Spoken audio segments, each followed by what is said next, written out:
be able to go in the locker room with a 1-point lead or whatever it was, 1-point lead, and the team shoots 70%, you got to feel like you're in a decent position because those numbers are probably going to come backwards.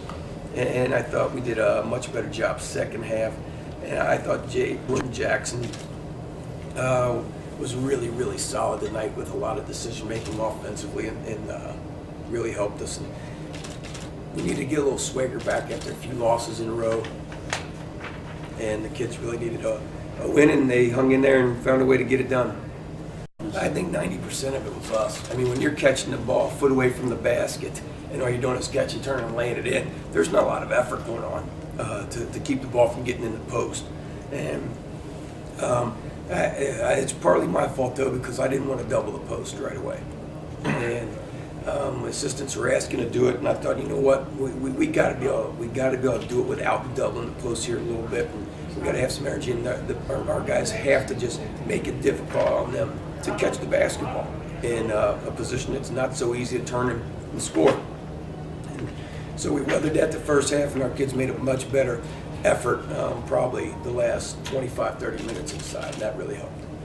Well, we've talked about that. We talked about it at the beginning. We talked about it at halftime, in timeouts.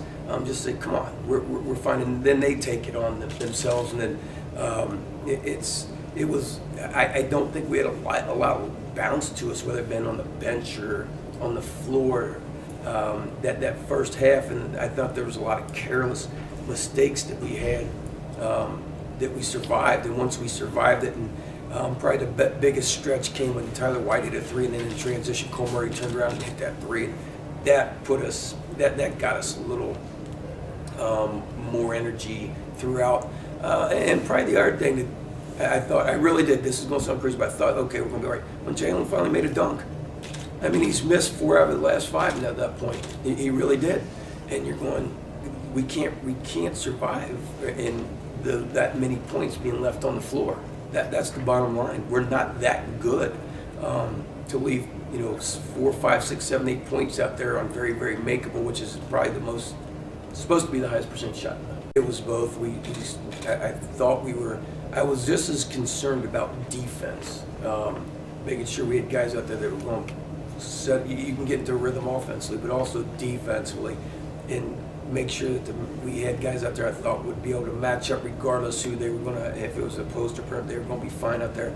And that second half, I did make conscious effort. We're going to play a very limited number here, just because I think it was important, and they did a nice job. And Dean came in that second half, and it tied a little struggle there for a minute or two. Needed a little break, and Dean came in and gave us some solid minutes also. Oh, absolutely. And again, that's the kid we need in there throughout the game, regardless of what's happening with him. If we're going to win a game at the end with free throw shooting, he's going to be. We need him at the line for us. And I thought he really made us solid the second half. And again, he wins basketball games for us a lot of times without scoring, and with all the other little things he's got to do, forcing his ass to do. But tonight it was very, very nice to have him get maybe what probably was his career high. He almost had a double-double as I looked down at it. It was good for us. We were kind of hanging our heads. We didn't know what we needed to do to get a win, but now that we come out here and we knew in the second half that we need to come out here and get defensive stops, and it really helped us. Missing. It's all on us, you know what I'm saying? The coach is not out there. They can tell us what they're doing, and we just got to go out there and defend it, and we took initiative in the second half to get it. I just get in the gym and have more confidence in myself. Coach always wants me to be more aggressive, and that's what I did. The past couple games, I just wanted to come out and be more aggressive and have a lot of confidence, play with a lot of confidence. I mean, it always feels great. I was 4 for 5, so I just try not to do too much out there and try to get my teammates involved.